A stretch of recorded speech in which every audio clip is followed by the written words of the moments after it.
नमस्कार दोस्तों, स्वागत है आपका इस YouTube channel Sarvan GS classes में। कैसे हैं आप सब? अब तो जो है कि ठंड थोड़ी सी बढ़ गई है और कहीं कहीं अब लास्ट ही कंडीशन में ठंड है, एकदम जनवरी भर। ठीक है, फरवरी में बहुत कम ठंड रहेगी और उसके बाद धीरे धीरे जो है दिन तो बड़ा होते ही जा रहा है 25 दिसंबर के बाद से, क्योंकि सूर्य की स्थिति जो है 22 दिसंबर के बाद से क्या होने लगती है, उत्तरायण होने लगती है। आप लोग ज्योग्राफी में जरूर पढ़े होंगे क्या।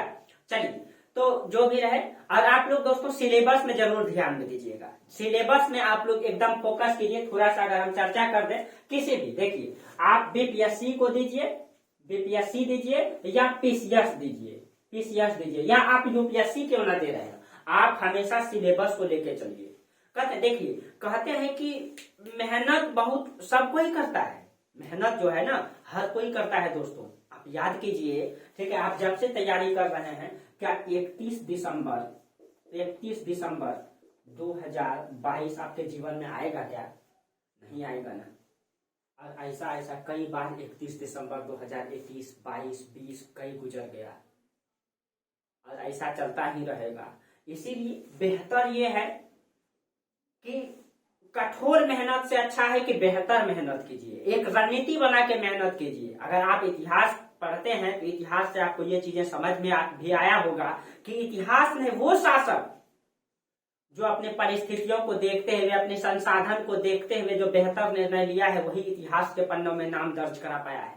कहा जाता है कि आप लोग इतिहास में पढ़ेंगे दोस्तों, मिडिवल हिस्ट्री में अलाउद्दीन खिलजी दिल्ली सल्तनत के सबसे मूर्ख सुल्तान थे, लेकिन अपने जीवन में जितने भी प्रयोग किए वो सब के सब सफल रहे। कहीं कहीं पूरे भारत को उसने जीता, उत्तर भारत को प्रत्यक्ष रूप से जीता और दक्षिण भारत को अप्रत्यक्ष रूप से जीता, क्योंकि वो मतलब भारत के इतिहास से सीखा था कि समुद्रगुप्त ने भी पूरे भारत का विजय किया और दक्षिण भारत को उसने अप्रत्यक्ष रूप से जीता। क्योंकि उस समय संसाधन नहीं थी। समुद्रगुप्त ने दक्षिण भारत को जीत करते ग्रहण मोक्षानुग्रह की नीति अपनाया था। क्योंकि वो जानता था कि हम उत्तर भारत में मगध में बैठ करके पूरे दक्षिण को कंट्रोल नहीं कर सकते हैं, उतनी संसाधन परिवहन व्यवस्था मजबूत नहीं है। दक्षिण में विद्रोह होगा तो यहाँ से यहाँ आने में 6 महीना लग जाएगा और विद्रोह को दबाने जाएंगे दक्षिण तो उत्तर में विद्रोह हो जाएगा। इसीलिए वो दक्षिण भारत को प्रत्यक्ष रूप से कंट्रोल नहीं करता है। और वही अलाउद्दीन से मतलब खिलजी दोस्तों दिल्ली सल्तनत का सबसे मूर्ख सुल्तान था और वो उस चीजों को लागू करता है क्योंकि उसने इतिहास से सीखा। और वही दिल्ली सल्तनत का सबसे पढ़ा लिखा सुल्तान हुआ करता था मोहम्मद बिन तुगलक, MBT, जो अपने जीवन में जितने भी प्रयोग किए वो सब के सब असफल रहे। कहा जाता है कि वो दिल्ली से राजधानी दौलताबाद महाराष्ट्र लाता है और यहाँ दक्षिण भारत को प्रत्यक्ष रूप से कंट्रोल करने का प्रयास करता है और वो उनका जो नीति था वो विफल हो जाता है। तो पढ़ना और पढ़ लिख करके अपने जीवन में उपयोग करना, ये एक बेहतर योद्धा का ही मतलब प्रमाण होता है। तो आप देखिए, आप तैयारी किस तरीके से कर रहे हैं वो अलग चीजें हैं, लेकिन तैयारी बेहतर चीजों पे कर रहे हैं कि नहीं, ये फोकस होकर के कर रहे हैं कि नहीं, क्या सही मार्ग पे तैयारी आप कर रहे हैं कि नहीं, मेहनत सही मार्गों पे कर रहे हैं कि नहीं, एक रणनीति बना करके कर रहे हैं कि नहीं। तो इन सब चीजों को ध्यान में रखते हुए आप अपने तैयारी को मजबूत बनाते चलिए। और आपके पास सुविधाएं हैं, अब तो आपके पास सोशल मीडिया है, जानकारी की कहीं कमी नहीं है। जहां दिक्कत होता है आप हमसे जानकारी पर्सनली मतलब जान सकते हैं। आप मेरा टेलीग्राम में मैसेज कीजिए, मेरा नंबर से कॉल कर सकते हैं टेलीग्राम से लेकर के आप, ठीक है। तो कहीं कहीं तो हम बता रहे थे कि बीपीएससी और पीसीएस अगर आप दे रहे हैं या यूपीएससी ही क्यों ना दे रहे हैं, तो आप हमेशा सिलेबस को लेकर के चलिए। पहले आप पूरा सिलेबस, जैसे थोड़ा सा 2 मिनट ही चर्चा करेंगे इसमें, ठीक है। मान लीजिए कि बीपीएससी दे रहे हैं आप, तो इसमें कौन एग्जाम होता है, पीटी होता है, दूसरा मेंस होता है, ठीक है, मेंस होता है और इंटरव्यू होता है, ठीक है, 3 पार्ट। तो पीटी तो जो भी आप होता है आपका ऑब्जेक्टिव होता है, इसमें आपका history, geography, polity, economics, current, science से क्वेश्चन रहता है। मेंस पेपर जो होता है आपका, ये जो है कि मेंस पेपर होता है आपका जीएस पेपर 1, जीएस पेपर 2 और अब तो ऑप्शनल पेपर खत्म हो गया तो उसके स्थान पे क्या आ गया, निबंध। ये 300 मार्क्स का होगा, ये सब 300 मार्क्स का होगा, ठीक है। और ऑप्शनल पेपर जो होगा आपका सिर्फ पास करना होगा ऑप्शनल पेपर में, और हिंदी लीजिए या इंग्लिश लीजिए उसमें भी आपको 30% मार्क्स लाना है। इन दोनों को आप छोड़ दीजिए, पासिंग वाला को। सबसे पहले जीएस पेपर 1 और जीएस पेपर 2 को कवर कीजिए, जो बड़ा सब्जेक्ट है। और इसमें भी जीएस पेपर 1, जीएस पेपर 2 में जो आपका सिलेबस है उसमें आपको ढंग से क्या पढ़ना है, हिस्ट्री को पढ़िए। सबसे पहले आप ज्योग्राफी पढ़िए, ठीक है। उसके बाद हिस्ट्री पढ़िए, उसके बाद जो है पॉलिटी, इकोनॉमिक्स, सब एक दूसरे से, इस इकोनॉमिक्स, उसके बाद जो है साइंस में फिजिक्स है, केमिस्ट्री है और बायो है, इसको और एक एक करके मजबूती तरीके से, जैसे मान लीजिए कि अभी आप हिस्ट्री पढ़ रहे हैं तो पढ़ने का तरीका क्या है दोस्तों, देखिए हम तो आपको इतना बता रहे हैं कि आपको जो है कि एनसीईआरटी पढ़ने की जरूरत नहीं पड़ेगा, हिस्ट्री में हम आपको इतना बता देंगे, 4-5 बुक पढ़िएगा तो, लेकिन फिर भी आपका नॉलेज बढ़ाने के लिए, तर्क शक्ति बढ़ाने के लिए बुक पढ़ना जरूरी है। तो आप मान लीजिए कि हम आपको हिस्ट्री पढ़ा रहे हैं, एंशिएंट हिस्ट्री, तो एंशिएंट हिस्ट्री अगर हम पढ़ा रहे हैं तो इसमें आप क्या कीजिए, हिस्ट्री का एक तो एनसीईआरटी बुक ले लीजिए, जो भी टॉपिक पढ़ा रहे हैं उस टॉपिक को आप एनसीईआरटी में पढ़िए, प्लस में मेरा क्लास देखिए, और मेरा जो क्लास का जो पीडीएफ जाता है उसका नोट्स बनाइए। पहले मेरा क्लास कर लीजिए, समझ लीजिए, उसके बाद मेरा नोट्स को पढ़िए, नोट्स को पूरा पढ़ के उसको लिखिए, और उसको लिखने के बाद एनसीईआरटी बुक पढ़िए, और एक राइटर हो सकता है तो पढ़िए, ताकि आपका नॉलेज, और इतना आपको करना पड़ेगा क्योंकि आप एक अधिकारी बनने जा रहे हैं, आप एक बड़े पोस्ट पे, कहीं कहीं आपको नॉलेज बेहतर रखना पड़ेगा, ठीक है। तो हिस्ट्री जैसे पढ़ेंगे तो सबसे पहले आप एनसीईआरटी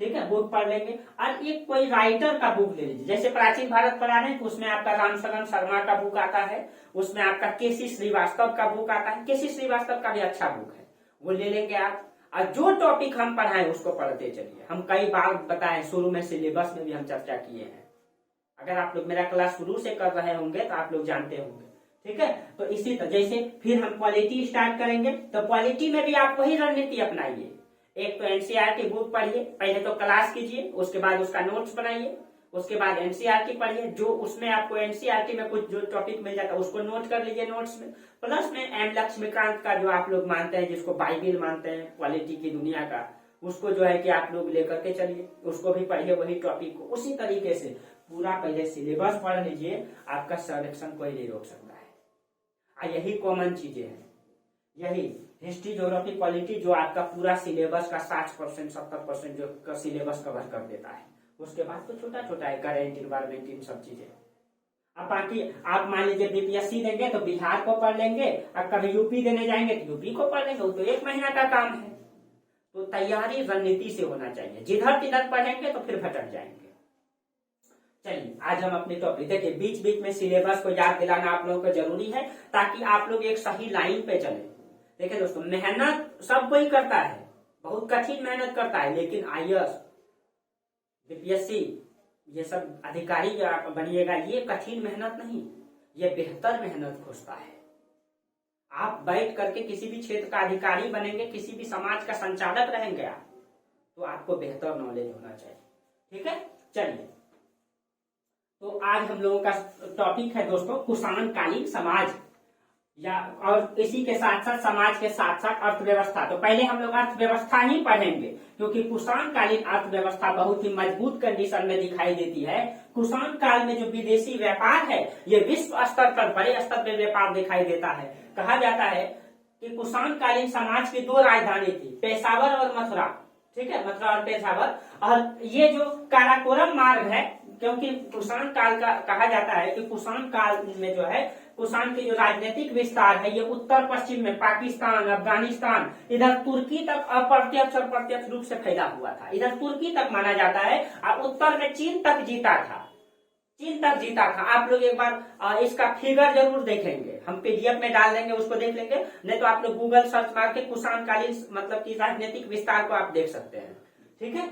तो आप उस फिगर को नोट कर लीजिएगा, हम तो इसमें बनाते ही रहते हैं, ठीक है। और इसी को उतारिएगा आप लोग। और इधर जो है इसका विस्तार चीन तक था, और काराकोरम मार्ग पे इसने अधिकार कर लिया। देखिए, और कहा जाता है इस समय जो डायरेक्ट ये जो आपका मतलब कि जैसे जो यहाँ से डायरेक्ट यूनान जाता था, यूरोप जो जाता था, रोम साम्राज्य, यहाँ से स्थल मार्ग से व्यापार होता था। तो चीन में यहाँ पे बहुत बड़ी मात्रा में रेशम का उत्पादन होता था।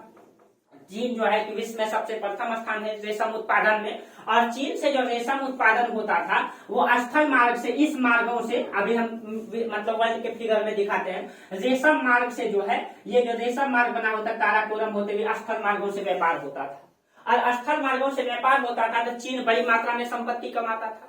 लेकिन इसी रेशम मार्गों पे कहा जाता है, काराकोरम मार्ग पे कुषाण वंश के शासक कनिष्क ने जब कब्जा कर लिया तो वही रेशम जो है ये जो व्यापारी है यहाँ पे इसको रोक दिया गया। और उस समय कहा जाता है बैक्ट्रिया और पार्थिया से रोमन का जो संबंध था वो ठीक नहीं था और इसका सीधा लाभ जो है कुषाणों को मिला। तो पहले हम कुषाणों को राजनीतिक विस्तार को देख लेते हैं। कहा जाता है कि कुषाणों का राजनीतिक विस्तार वर्तमान के 9 देश में फैला हुआ था और इसकी 2 राजधानी थी, पेशावर और मथुरा। पेशावर और मथुरा इनकी 2 राजधानी थी और कहा जाता है कि इनका इस समय इसका सबसे अच्छा लाभ इनको क्या हुआ कि ये चीन है आपका, और इधर हम मैप बना देते हैं विश्व का मैप बना देते हैं, हम उसी में समझाते हैं। और इस व्यापार के बारे में जो उल्लेख करता है वो विदेशी इतिहासकार खुद करता है। वो कहता है कि उसमें से स्मिथ है, उसमें प्लिनी है, उसमें स्ट्रैबो है, ये सारे इतिहासकार हैं। ये कहते हैं कि ये तीनों कहते हैं कि मतलब कि रोमन साम्राज्य का पतन पर जो है ये तीनों तरस खाते हुए कहते हैं कि इस व्यापार को उत्तरदायी ठहराते हैं ये, यानी कि रोम का साम्राज्य विलासितापूर्ण होता जा रहा है और वह विलासितापूर्ण इसलिए बना था क्योंकि भारत से इसका व्यापार हो रहा था। यानी कि अभी पहले हम विश्व का मैप बना के आपको बताते हैं, फिर उसका व्यापार के बारे में समझाते हैं आप। और स्थल मार्ग से और हिप्पालस जो है इसी समय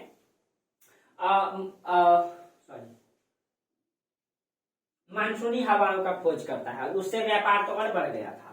देखिए पहले हम एशिया का मैप और अफ्रीका का मैप बना लेते हैं क्योंकि उस समय डायरेक्ट इससे जुड़ा हुआ था इंडिया। तो देखिए आप लोग भी प्रयास कीजिएगा बनाने का।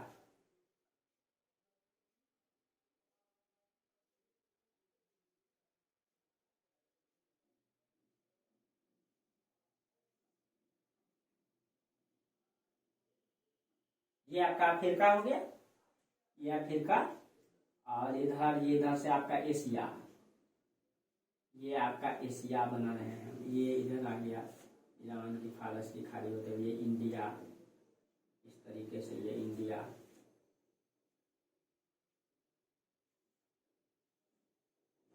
ये आपका चीन, कोरिया। देखिए थोड़ा सा प्रयास तो कर ही रहे हैं।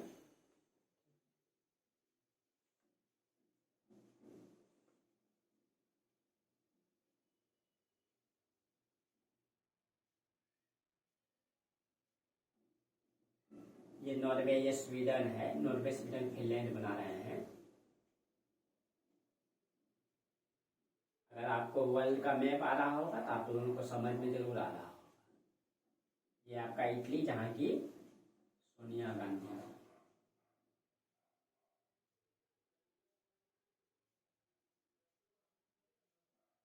ये आपका तुर्की, ठीक है, ये आपका तुर्की है।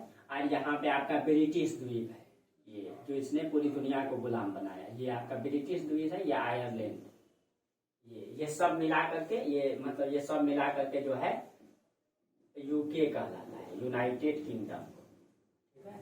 जबकि ये वाला एक द्वीप, जो ये वाला द्वीप है ना, इसमें 3 शामिल है, इसमें स्कॉटलैंड, इंग्लैंड और वेल्स, ये 3 मिला करके ये इसको कहते हैं हम लोग ब्रिटेन। ये और इधर देखिए ये आपका इंडोनेशिया। एक व्यापारिक मार्ग का बहुत ही इंपॉर्टेंट है, इसीलिए आप लोग इसको बना लीजिएगा तो ठीक रहेगा।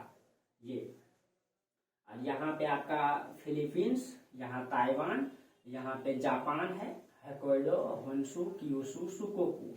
ताइवान थोड़ा इधर है, ठीक है। और यहाँ पे आपका श्रीलंका है, ये आपका श्रीलंका जहाँ के रावण थे, ठीक। अब देखिए अब इस समय जो व्यापारिक मार्ग है हम उसको 2 कलर से दिखा देते हैं, व्यापारिक मार्गों को।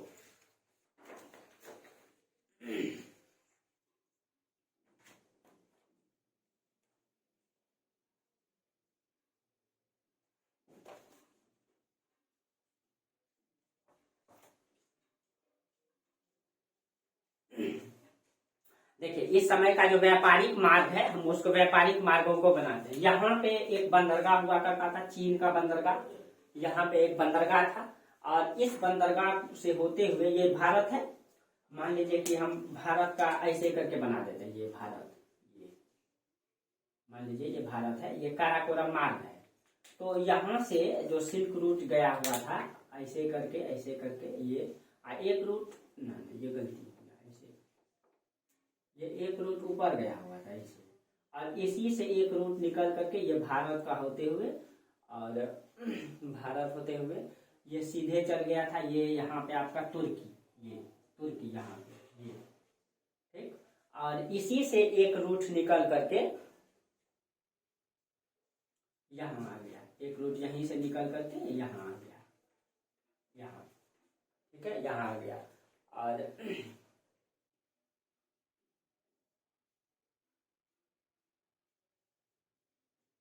और इसी से एक रूट निकल करके इस तरीके से यहाँ से ऐसे करके, अब देखिए इधर समुद्री मार्गों का भी था, इधर जो है आपका समुद्री मार्ग था, आप लोग प्रयास कीजिएगा। तो समुद्री मार्गों से जो व्यापार होता था, ये देखिए यही था आपका रोमन साम्राज्य, इटली की राजधानी रोम है ना, यही इटली रोमन साम्राज्य। तो यहाँ से जो व्यापार होता था, देखिए किस तरीके से होता था, यहाँ से व्यापार हुआ यहाँ, यहाँ से जो है यहाँ से इस तरीके से आपका ये जो इस रूट से यहाँ से यहाँ, ये आपका कल्याणी बंदरगाह यहाँ से जुड़ा हुआ था, उसके बाद एक रूट ऐसे जुड़ा हुआ था, फिर ऐसे होते हुए ये ऐसे करके था, इस तरीके से, मतलब कि ये हो गया, ये जो पेन से बनाया है ये जल मार्ग हो गया, और रेड पेन से स्थल मार्ग से व्यापार जुड़ा हुआ था, स्थल मार्ग से व्यापार जुड़ा हुआ था, ये यहीं पे खत्म था ऐसे ये। और यही कहा जाता है, यहाँ भारत में जब शासक आए कनिष्क, तो उसने ये जो मार्ग है ना इसी पे कब्जा कर लिया था, यहाँ पे इस तरीके से कब्जा कर लिया। तो ये आपका चीन है, अब चीन से जो सामान जाएगा इधर से ही जाएगा ना, तो यहीं पे जो है कि ये चीन मतलब कुषाण शासक कनिष्क जो है यहीं पे रोकता था, और इसका सीधा फायदा भारत को हुआ। और उस समय बहुत बड़ी मात्रा में भारत में जो है सोना, बहुत बड़ी मात्रा में सोना आयात हुआ, और भारत उस समय सोने की चिड़िया बन रहा था, भारत उस समय सोने की चिड़िया बन रहा था। अब देखिए, चलिए इसके बारे में चर्चा करते हैं। तो इस व्यापार के बारे में कौन कौन सा इतिहासकार चर्चा किए हैं, उसमें से आपका 2-3 इतिहासकार है। एक तो आपका प्लिनी है, प्लिनी, एक है आपका स्ट्रैबो, और एक है आपका स्मिथ, ये तीनों स्मिथ, और ये तीनों इस व्यापार के बारे में कहते हैं कि ये जो रोमन साम्राज्य है, जो भारत की मतलब भारत से जब व्यापार कर रहा था, तो भारत की जो रेशम की कपड़ा है, भारत का रेशम की कपड़ा, भारत के मसाले का वो गुलाम हो चुका था एक प्रकार से। कहा जाता है कि तीनों उल्लेख करते हुए कहते हैं कि भारत से व्यापार करने के कारण रोमन साम्राज्य की स्थिति बद से बदतर हो गई।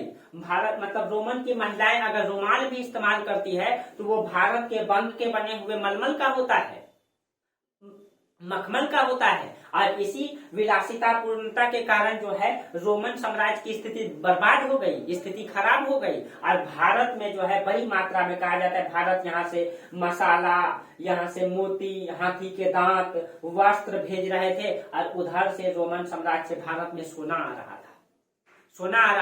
और इस समय आपको दिखाई देगा कि सबसे शुद्ध सोने की सिक्का कुषाणों ने ही जारी किया।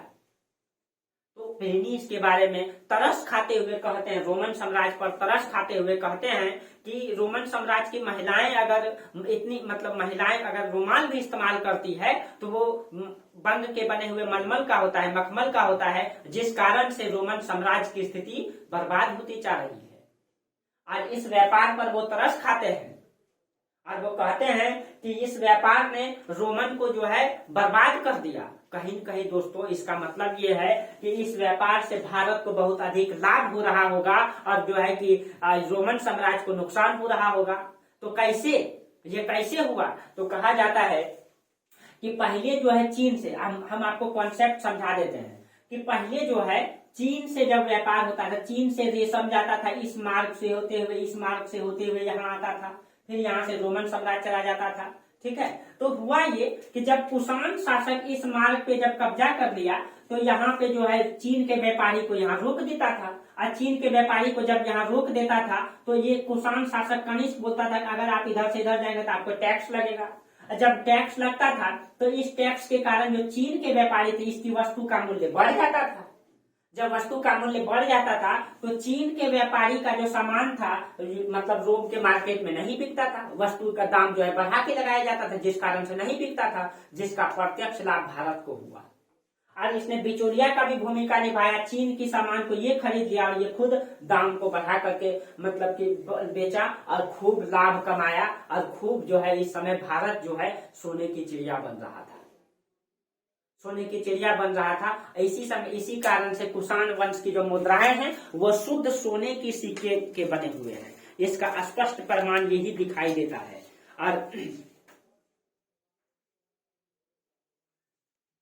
और इस समय कहा जाता है कि जो जल मार्ग है, हिप्पालस नाम का व्यक्ति ने हिप्पालस नाम का व्यक्ति ने इसी समय कहा जाता है कि मानसूनी हवाएं की खोज किया, जिसके कारण से जो जल मार्ग से व्यापार था वो और बढ़ गया और यहाँ से भनोच बंदरगाह, कल्याणी बंदरगाह, कराची बंदरगाह, इन सब बंदरगाह से बड़े स्तर पे व्यापार का प्रमाण मिलता है, बड़े स्तर पे व्यापार का प्रमाण मिलता है। ठीक है। और कहा जाता है कि इस तरीके से चीन, रोम, मध्य एशिया इन सभी देशों से व्यापारिक लाभ ले रहा था और इस तरह कुषाण जो है शासक धीरे धीरे सोने की चिड़िया देश को बना रहा था, जिसका प्रमाण इनकी मुद्राओं से देखते, इसके स्वर्ण भंडारों से पता चलता है कि भारत में जो है इस समय सोना का भरमार लगा हुआ था। और इसी का लालच को देख करके, यही भारत की सोने की चिड़िया को देख करके बहुत सारे विदेशी आक्रमणकारी आएंगे और इस सोने को लूट के जाएंगे। और अंग्रेज दोस्तों 200 साल तक हिंदुस्तान को गुलाम बना करके रखा और सारे के सारे सोना अपने देश में लेके गया। और जो इसमें से आपको पता है कि मध्यकालीन भारत में अलाउद्दीन खिलजी के समय जो कोहिनूर हीरा प्राप्त हुआ गोलकुंडा की खान से, वही कोहिनूर हीरा आज भी है जो महारानी के ताज में लगा हुआ है, जो हमेशा विवाद के लिए जाना जाता है। और कहीं कहीं वो उस हीरा से जो है करोड़ों रुपए प्रतिदिन कमा रहा है, क्योंकि टूरिस्ट उसको देखने जाते हैं ना। चलिए, तो कुषाणों के समय ये बाह्य व्यापार था, अंतर्राष्ट्रीय व्यापार जो है बड़े स्तर पे दिखाई देता है। तो देखिए, कुषाणों के समय अंतर्राष्ट्रीय व्यापार जो है, अंतर्राष्ट्रीय व्यापार बड़े स्तर पे है और जल मार्गों से भी है और स्थल मार्गों से भी है। स्थल मार्गों से डायरेक्ट जुड़ा हुआ है और इसका प्रत्यक्ष लाभ इसको होता है। आंतरिक व्यापार भी था, कहा जाता है कनिष्क में आंतरिक मतलब एक राज्य से दूसरे राज्य के बीच जल परिवहन के माध्यम से भी उपयोग किया जाता था। स्थल मार्गों से भी व्यापार होता था। आंतरिक में जो है बड़ी मात्रा में व्यापार दिखाई देता है। कहा जाता है कि आंतरिक व्यापार जो होता था, जिसको मतलब कि राष्ट्रीय व्यापार कहते हैं, वो बड़ी मात्रा में होता था। व्यापारी के समूह मिल करके, व्यापारी का एक संगठन होता था और संगठन से जो है कि व्यापार होता था। तो व्यापार यहाँ बड़ी मात्रा में दिखाई देता है कि संगठन व्यापार कर रहा है, संगठन मिल करके व्यापार करता था और उस संगठन को श्रेणी कहा जाता है। ठीक है, तो ये तो हो गया आपका अंतर्राष्ट्रीय व्यापार। ठीक है, अंतर्राष्ट्रीय व्यापार। अब देखिए, इसको मिटा देते हैं। आप लोग इस फिगर को जरूर बना लीजिएगा। आजकल ठंडा में ये चिपक जाता है, जल्दी मिटता नहीं।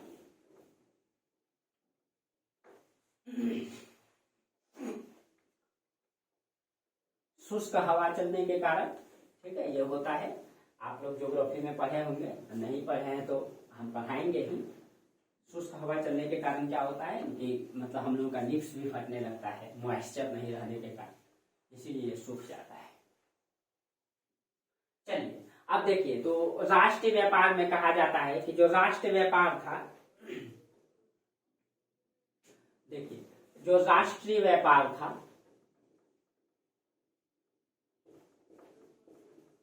ये भी बड़े स्तर पे दिखाई देता है। राष्ट्रीय व्यापार, इसमें जो है संगठन के माध्यम से व्यापार होता था। संगठन के माध्यम से, संगठन जो व्यापार का संगठन होता था, जिसको श्रेणी कहा जाता है, ये श्रेणी मिल करके व्यापार का संचालन करते थे। यानी कि कई सारे व्यापारी मिल करके एक संगठन बना लिए थे, उसको श्रेणी कहा जाता है। ठीक है, उसको श्रेणी कहा जाता था। और उस श्रेणी क्या करते थे, जैसे कि एक राज्य से दूसरे, इस राज्य से इस राज्य जाना है, तो इस श्रेणी का लोग 2, 4, 10 व्यापारी को इस राज्य से इस राज्य भेजता था। मान लीजिए कि 5 व्यापारी को भेजा, इसमें एक व्यक्ति को प्रमुख बना देता था। एक व्यक्ति को जो प्रमुख बना देता था, यानी 5 व्यापारी है तो 4 व्यापारी एक का बात मानेगा, जो प्रमुख है उस प्रमुख को जो है सार्थवाहक कहा गया है, सार्थवाहक। ठीक है, सार्थवाहक जो एक राज्य से दूसरे राज्य जाएगा, वो जो प्रमुख है उसको सार्थवाहक कहा गया है। और बड़ी मात्रा में, और इस समय एक कुषाण का एक अभिलेख भी है, उस अभिलेख में इसका उल्लेख आता है।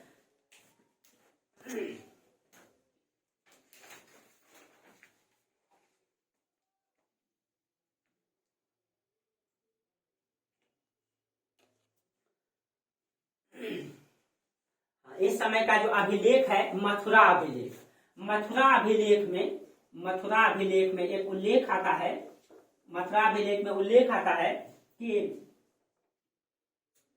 ये उल्लेख है एक अक्षय निवि परंपरा, अक्षय निवि परंपरा। ये अक्षय निवि परंपरा के बारे में कहा जाता है कि जिस प्रकार से आज बैंक, पता है ना, जैसे बैंक में हम पैसा जमा करते हैं तो हमको जो है कि वो ब्याज देता है, ब्याज दर देता है, उसी तरीके से अक्षय निवि परंपरा का उल्लेख है। ये बैंक के तरह काम करता था। इसमें कहा जाता है कि बड़े बड़े व्यापारी मिल करके एक संगठन बनाया था। उस संगठन में क्या होता था, ये कहता था कि आप हमको पैसा जमा कीजिए, हम आपको ब्याज देंगे। जैसे आज होता है कि सैकड़ा के अनुसार, जैसे बैंक ब्याज देती है 3 रुपया 4 रुपया सैकड़ा, आप पैसा जमा करेंगे, उसी तरह इसमें भी पैसा जमा किया जाता था। तो सामान्य वर्ग भी इसमें पैसा जमा कर सकता था, राजा भी कर सकता था, कोई भी पैसा जमा करता था उसको वो जो है बैंक के तरह काम करता था, वो उसको ब्याज दर देता था। और कहा जाता है कि इतना विकसित था कि इसमें राजा खुद पैसा रखता था, इसका भी प्रमाण आया है। ठीक है, तो ये राष्ट्रीय व्यापार कहीं न कहीं विकसित अवस्था में दिखाई देता है। और अगर मुद्रा व्यवस्था की बात करें इसका, ठीक है, तो किसी भी राज्य की मुद्रा से ही उसकी आर्थिक, उसकी धार्मिक, उसकी सांस्कृतिक विशेषताओं का पता चलता है। क्योंकि मुद्रा जो है जैसी बनी, जिस क्वालिटी का होगा, और मतलब उसमें जो छपा हुआ अंकन होगा, उससे जो छपा हुआ अंकन होगा उससे जो है धार्मिक नीति ना वो पता चलेगा। अब मुद्रा की क्वालिटी से उसकी जो अर्थव्यवस्था का पता चलेगा। तो कहीं न कहीं आर्थिक और धार्मिक नीति का पता मुद्रा से चलता है। और कुषाण काल में सोना, चांदी और तांबे की मुद्रा जारी किया गया था। कुषाण काल में जो मुद्रा था ये सोना का भी था, चांदी का भी था और तांबे का भी था, सोना, चांदी और तांबे। लेकिन कहा जाता है कि सबसे शुद्ध सिक्का जो था वो चांदी का जारी किया गया था। इससे स्पष्ट होता है कि कहीं न कहीं रोमन साम्राज्य से भारत जो है बड़ी मात्रा में सोने की आयात किया होगा, और सोना कहीं में अर्थव्यवस्था मजबूत रही होगी, सोना की बहुलता होगा। इसी कारण से कुषाण वंश के शासक ने शुद्ध सोने की ही सिक्का जारी कर दिया, शुद्ध सोने के ही सिक्का जारी कर दिया। इससे ये भी पता चलता है कहीं कहीं अर्थव्यवस्था मजबूत कंडीशन में होगा और व्यापार में भारत को खूब लाभ हुआ होगा और भारत सोने की चिड़िया बन रहा होगा। और इसी चिड़िया को देख करके विदेशी लाभान्वित हो जाएंगे, लाभुक हो जाएंगे, न भावुक हो जाएंगे और इसको लूटने के लिए आएंगे। ठीक है, और सोने की मुद्रा सबसे पहले विम कन्फ्यूशियस ने जारी किया था, जबकि कुजुल कन्फ्यूशियस ने सबसे पहले तांबे की मुद्रा जारी किया था। ये क्वेश्चन पूछ सकता है आपसे। ठीक है, सोने की मुद्रा को दिनार कहा जाता था। ठीक है, तो याद रखिएगा सोने की मुद्रा को दिनार कहा जाता था, दिनार। और तांबे की मुद्रा सबसे पहले किसने जारी किया था? कुजुल कन्फ्यूशियस, कुजुल कन्फ्यूशियस जो कुषाण वंश के संस्थापक है। सोने की मुद्रा विम कन्फ्यूशियस जो कुषाण वंश का वास्तविक संस्थापक कहलाता है, विम कन्फ्यूशियस, इसने जारी किया था, विम कन्फ्यूशियस ने। ठीक है, जिसको वास्तविक संस्थापक माना जाता है। इसके मुद्रा पर जो है, इसकी मुद्रा से इसमें इसकी धार्मिक स्थिति का भी पता चलता है। कहा जाता है कि स्तूप, इसके मुद्रा पर जो है कई प्रतीक चिन्ह मिले, उसमें स्तूप का चित्र, ताड़ का वृक्ष, बौद्ध का चित्र। ठीक है, और ये बौद्ध का चित्र, तार का वृक्ष, ये दर्शाता है कि ये बौद्ध धर्म अवलंबी था। लेकिन इसके साथ साथ सूर्य, चंद्रमा, ठीक है, इन सभी का भी चित्र यानी प्रकृति से जुड़े चित्र भी दिखाई देता है, और हिंदू धर्म से भी संबंधित चित्र दिखाई देता है। इससे ये पता चलता है कि कहीं कहीं राजा की नीति जो है वो सहिष्णुता की नीति है, वो जो है सहिष्णुता की नीति। इसकी मुद्रा से इन सभी चीजों का उल्लेख आता है।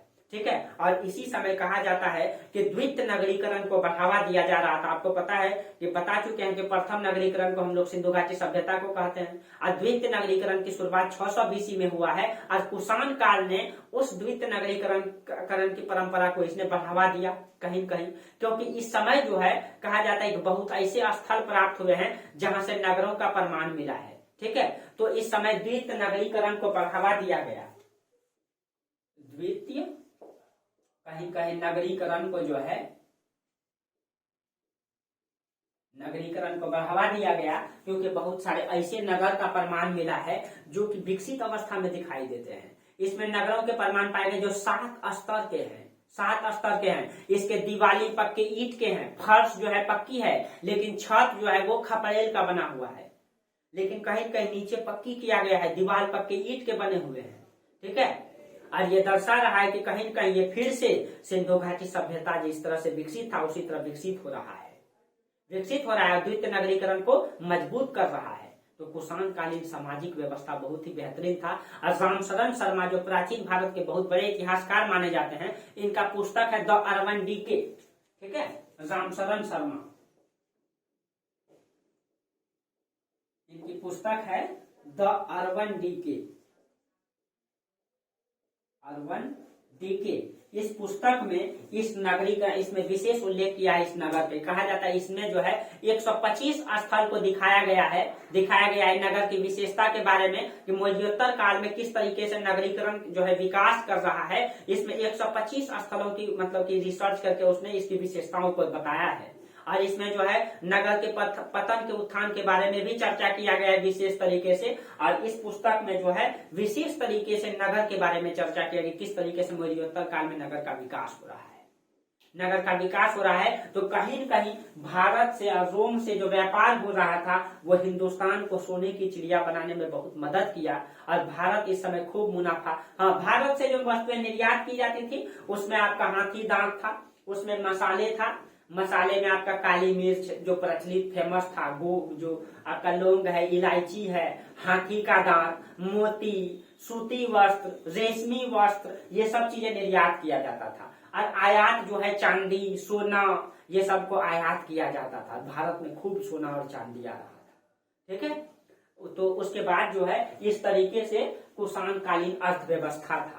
अगर हम कुषाण काल में समाज के बारे में थोड़ा सा चर्चा कर लें, ठीक है, तो देखिए कुषाण कालीन समाज तो कहीं कहीं अर्थव्यवस्था मजबूत है, तो कहीं कहीं समाज भी अच्छी स्थिति में दिखाई देगा।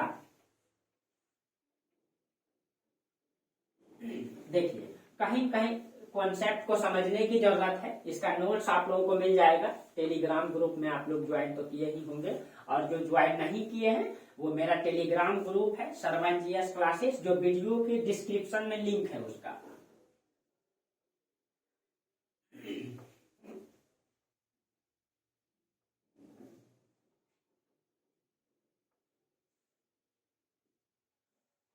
देखिए तो कुषाण कालीन समाज, तो हम देखिए किसी भी समाज के अंतर्गत हम लोग क्या क्या चीजें पढ़ते हैं, आप लोग हमेशा याद रखिए। अगर समाज के बारे में लिखना है तो समाज में हम पढ़ते हैं समाज का स्वरूप कैसा है, समाज का स्वरूप कैसा है। समाज के अंदर स्त्रीकरण को पढ़ते हैं, स्त्रीकरण, ठीक है।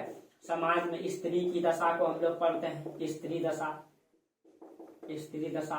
खान पान को पढ़ते हैं, इसमें खान पान, मनोरंजन के साधन, मनोरंजन के साधन,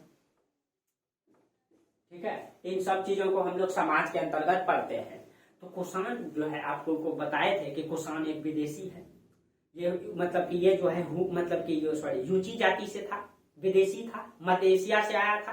अब इसमें डिबेट है, क्लास में चर्चा किए थे, लेकिन कहीं कहीं ये विदेशी था, ठीक है। और मौर्य काल में जो समाज था वो वर्ण व्यवस्था पर आधारित था, ठीक है।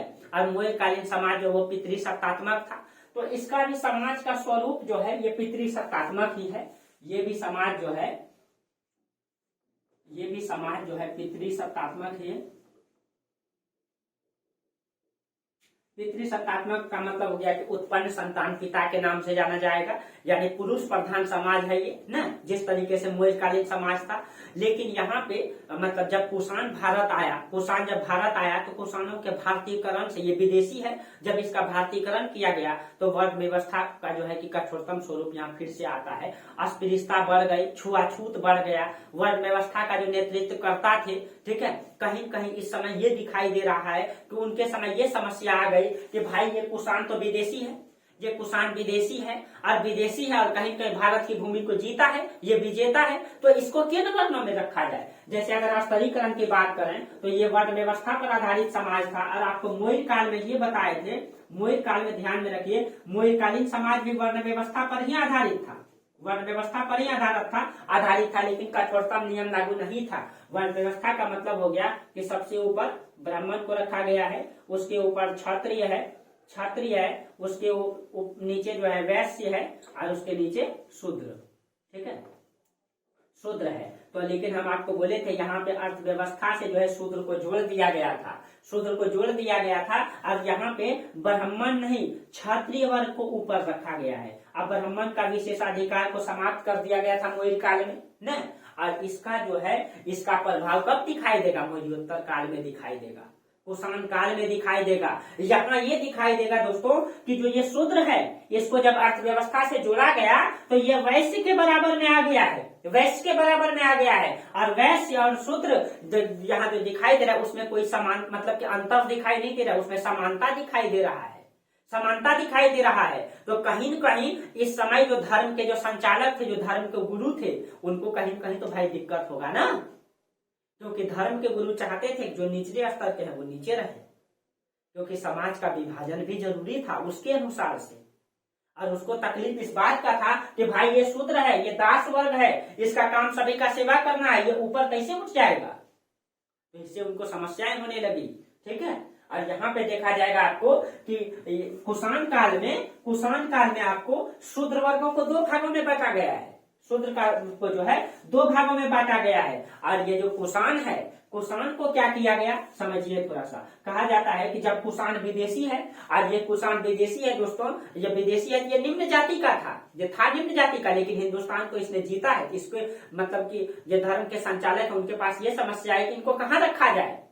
तो कहा जाता है कि इसको न तो इसने ब्राह्मण वर्गों में रखा, न तो इसने क्षत्रिय वर्गों में रखा, और इसको वैश्य तो रख नहीं सकता था दोस्तों, क्योंकि इसने जीता है, और शूद्र भी तो इसको नहीं रख सकता था। तो कहा जाता है बचने के लिए इसको तीसरे लेयर में रखा, निम्न कुल का क्षत्रिय बताया गया, इसको निम्न कुल का क्षत्रिय बताया गया। यानी कि न तो इसको क्षत्रिय रखा गया, न ही इसको वैश्य और न ही इसको ब्राह्मण, इसको निम्न कुल का क्षत्रिय में रख दिया गया, और कहीं कहीं यहाँ पे बच के निकल गया, ठीक है। तो कुषाण को निम्न कुल का क्षत्रिय में रखा गया। और यहाँ पे जो शूद्र वर्ग हैं, ये जो है वैश्य के बराबर दिखाई देते हैं। इसका प्रभाव तो बाद में ना होगा, क्योंकि मौर्य काल में क्या किया था, शूद्रों को अर्थव्यवस्था से जोड़ दिया गया था। इसी कारण से शूद्र वर्ग की स्थिति अच्छा हो गई। जब अच्छा हो गई तो वैश्य वर्ग के वो बराबर हो गए। तो यहाँ पे कहीं कहीं धर्म संचालकों को प्रॉब्लम हुआ, इसीलिए यहाँ पे शूद्र वर्गों को 2 भागों में बांट दिया। एक वो शूद्र था जो नगर में रहता था, और एक वो शूद्र था जो नगर के बाहर रहता था, जो नगर के बाहर, जैसे नगर के बाहर में आप जिसको कहते हैं दोस्तों डोम, जिसको कहते हैं चंडाल, ठीक है, जो कि मतलब जानवर के चमड़े के खाल से अपना कार्य संचालित करते हैं, ठीक है, वो सब, ठीक है। तो उसको जो है शहर के बाहर रखा गया, क्योंकि इसको तकलीफ होने लगा इसके ऊपर उठने से, ठीक है। हालांकि दोस्तों हम इसमें ज्यादा चर्चा नहीं करेंगे, कटाक्ष नहीं करेंगे, ठीक है, धार्मिक मामला है, लेकिन जो सच्चाई है दोस्तों वो सच तो है ही ना, ठीक है। उसको सच को कौन, जो इतिहास है उसको तो सही पेश करना पड़ेगा। अगर नहीं करेंगे तो हम निष्पक्ष नहीं पढ़ाते हैं, आप यही कहेंगे ना, सब निष्पक्ष नहीं पढ़ाते हैं। अगर कहेंगे तो आप बोलेंगे सब धर्म में कटाक्ष करते हैं। धर्म में कटाक्ष नहीं दोस्तों, यही था। तो मेरा मजबूरी यही कि जो इतिहास है, इतिहास पढ़ाने का मतलब ये है कि हम अपने विचारधारा को इतिहास में पेश न करें, जो बीत चुका है उसको बताएं, वास्तविक चीजों को बताएं। नहीं तो हम अपने विचारधारा को पेश करेंगे, वो इतिहास नहीं हो जाएगा, तब तो वो गड़बड़ हो जाएगा, ठीक है। तो यहाँ ऐसी स्थिति दिखाई देती है।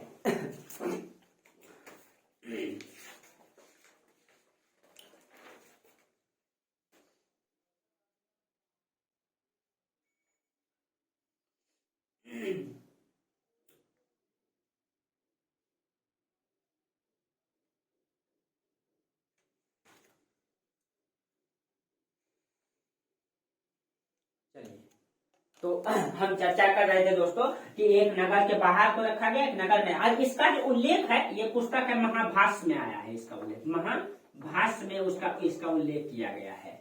ठीक है, तो ये इसका मतलब कि स्तरीकरण की स्थिति है, यानी कि ब्राह्मण है, क्षत्रिय है और निम्न कुल का क्षत्रिय है। यानी कि यहाँ क्षत्र में, यानी कि यहाँ 3 और एक शूद्र है, तो शूद्र में भी 2 है और वेश तो है। ठीक है, इस तरीके से यहाँ वर्ग व्यवस्था दिखाई देता है, यानी कि स्तरीकरण। ठीक है, तो आप इसको ध्यान रखेंगे, पहले ब्राह्मण, फिर क्षत्रिय, फिर निम्न कुल का क्षत्रिय, फिर वैश्य, फिर शूद्र। शूद्र भी 2 प्रकार का, नगर में रहने वाले, बाहर में रहने वाले। यही इसको, और इसके साथ बाद में जो है दोस्तों बहुत ही मतलब कि दुर्व्यवहार किया जाता है। इसको कोई विशेषाधिकार नहीं रहेगा। इसके गले में जो है वो मतलब धर्म संस्थापकों का मानना था कि ये पाप किए हैं, पुनर्जन्म। आप लोग जानते हैं सभी धर्मों में ये सारी संकल्पनाएं चलती है। तो कहीं कहीं ये जो समाज में जो दिखाई देता है दोस्तों, अब नहीं है हमारे समाज में और होना भी नहीं चाहिए। सब कोई इंसान है दोस्तों, मनुष्य है। हम भी इस धरती पे जन्म लिया, आप भी इस धरती पे जन्म लिए हैं। जब आप किसी को सहयोग नहीं कर सकते हैं, आप किसी को अगर सही से विचार से पेश नहीं आ सकते, तो किसी को तकलीफ देना भी आपका अधिकार नहीं है, आपका अधिकार नहीं है। इसीलिए तो अब ये जाति पाति ये सब मतलब जो भी था दोस्तों, ये सब खत्म होना चाहिए ना।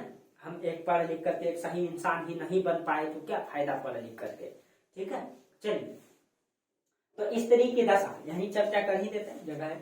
तो स्त्री की दशा, तो यहाँ पे स्त्री की दशा जो है बहुत अच्छी मानी जाती है।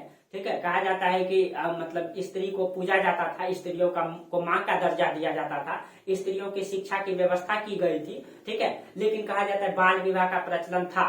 ठीक है, बाल विवाह का प्रचलन था, हम बोल देते हैं, आप लोग लिख लीजिएगा। ठीक है, बाल विवाह का प्रचलन था, लेकिन सती प्रथा का प्रमाण नहीं मिलता है। सती प्रथा आप समझ रहे हैं, जब किसी की पति की मृत्यु हो जाती है, पत्नी को भी उस चिता में जिंदा जल जाना होता है। ठीक है, लेकिन यहाँ इसका प्रमाण नहीं दिखाई देता है कि सती प्रथा भी था। ठीक है, और यहाँ पे नियोग प्रथा की अनुमति थी। नियोग प्रथा मतलब ये हो गया, ठीक है, देखिए आप लोग लिख लीजिएगा कि मतलब स्त्री की दशा तो अच्छी थी, इसको माँ का दर्जा दिया गया था, माँ का दर्जा दिया गया था। और सती प्रथा का प्रमाण नहीं मिलता है, सती प्रथा का प्रमाण नहीं मिलता है। बाल विवाह का प्रचलन था, बाल विवाह का प्रचलन था। ठीक है, और नियोग प्रथा का भी प्रचलन था। नियोग प्रथा मतलब क्या होता है कि जब किसी पत्नी का पति या तो संतान उत्पन्न करने के सक्षम नहीं हो, या मतलब किसी गहरी बीमारी से ग्रस्त हो, या नपुंसक हो, उस परिस्थिति में वो पत्नी जो है, वो महिला जो है अपने संबंधियों से या अपने देवर से संतान उत्पन्न करा सकती है, तो उसी को नियोग प्रथा का, इसका जो है यहाँ पे प्रचलन था। ठीक है, इसका प्रचलन था। ठीक है, नियोग प्रथा का। विधवा विवाह की अनुमति नहीं था, विधवा की विवाह नहीं होती थी, विधवा विवाह की अनुमति नहीं था। ठीक है, नहीं था। और अनुलोम विवाह की अनुमति थी, लेकिन प्रतिलोम विवाह की नहीं। अनुलोम विवाह मतलब हो गया कि लड़का उच्च मतलब वर्ण का रहेगा, लड़की निम्न वर्ण का रहेगा। प्रतिलोम विवाह का मतलब लड़की निम्न वर्ग का और लड़का उच्च वर्ग का। तो यहाँ पे अनुलोम विवाह तो था प्रचलन में, लेकिन प्रतिलोम विवाह प्रतिबंधित था। ठीक है, और लेकिन प्रतिबंधित था दोस्तों, लेकिन कठोर अवस्था में नहीं दिखाई देता, क्योंकि पुलवामी जो है ब्राह्मण था, क्योंकि ये सातवाहन वंश का शासक था, और इसने विवाह किया था रुद्रदामन की बेटी से। तो रुद्रदामन तो एक शक शासक है, जो कि छत्र निम्न कुल का क्षत्रिय है, कहीं उसको वरात्य कहा गया है। तो उससे जब विवाह करता है, यानी कि ये है मतलब कि पुलवामी ब्राह्मण है और वो शादी कर रहा है कि निम्न कुल के छत्र में, कहीं कहीं तो ये नियम तो था बना हुआ, लेकिन कठोर रूप से लागू नहीं था। ठीक है, इस तरीके से दिखाई देता है। तो इस तरीके से खान पान में वही था, मतलब जो इस क्षेत्रों में उपज हो रहा है, आप समझ रहे हैं कि चावल है, जौ है, मतलब उपज हो रहा है, वही सब चीजें, तेल है, ये सब में जो सरसों, इन सब का। मनोरंजन के साधन में वही था आपका मुर्गा लड़ाई, नृत्य, संगीत, नाटक, मंचन, ये सब चीजों का था मनोरंजन के साधन में ना। तो ये सब चीजें समाज में दिखाई देता है। अगर हम चर्चा करें थोड़ा सा इसके समकालीन विद्वान के बारे में, कनिष्क साम्राज्य में जो है कौन कौन सा विद्वान रहा करता था, तो इसके बारे में पूछा जाता है, थोड़ा सा हम इसमें चर्चा कर देते हैं कि कौन कौन सा विद्वान जो है मौर्य साम्राज्य में रहा करते थे।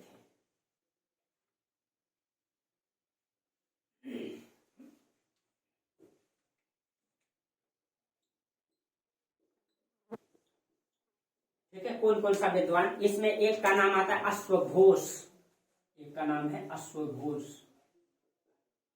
अश्वघोष।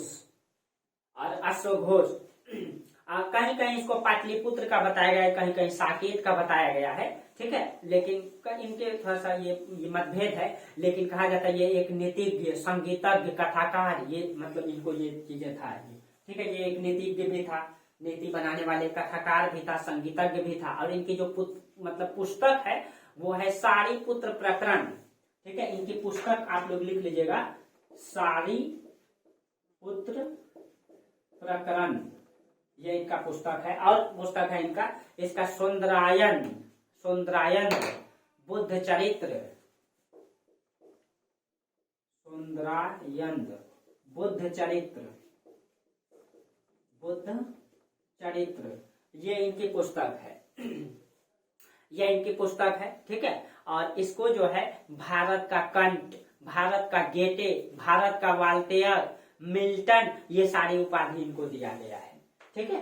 भारत का कंट, गेटे, वाल्टेयर, मिल्टन, ये सारी उपाधि इनको दिया गया है। और इसके अलावा जो कनिष्क के समय जो विद्वान रहा करता था उसमें था आपका चरक, यह एक चिकित्सक था जिसने चरक संहिता की रचना की है, ठीक है।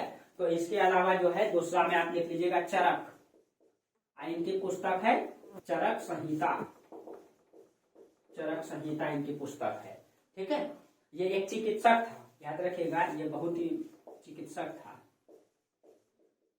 चिकित्सक, और बहुत ही बेहतरीन चिकित्सक था उस समय का, ठीक है। उसके बाद नागार्जुन, ठीक है, नागार्जुन जो शून्यवाद के प्रवर्तक हैं, नागार्जुन। चौथा में आपका पार्श्व,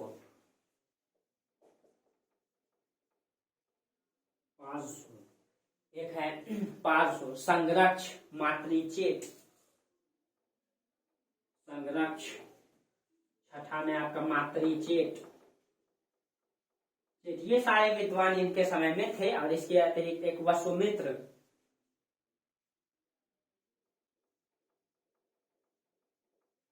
वसुमित्र, ये सारे विद्वान जो है मतलब कि कनिष्क के समय में था, ठीक है। अब ये बहुत बड़े बड़े बुद्धिजीवी थे कनिष्क के समय में, ठीक है। तो चलिए, तो आज आपका कुषाण कालीन समाज और अर्थव्यवस्था को चर्चा कर दिए। इसका नोट्स जो है आप लोगों को मिल जाएगा कुषाण काल के, ठीक है। और कहीं कहीं आप लोगों को क्लास बेहतर लगा होगा, और आप लोग मेरा पूरा वीडियो देखते हैं, इसके लिए आप लोगों को बहुत बहुत धन्यवाद, थैंक यू। आज यहीं तक रहने दीजिए।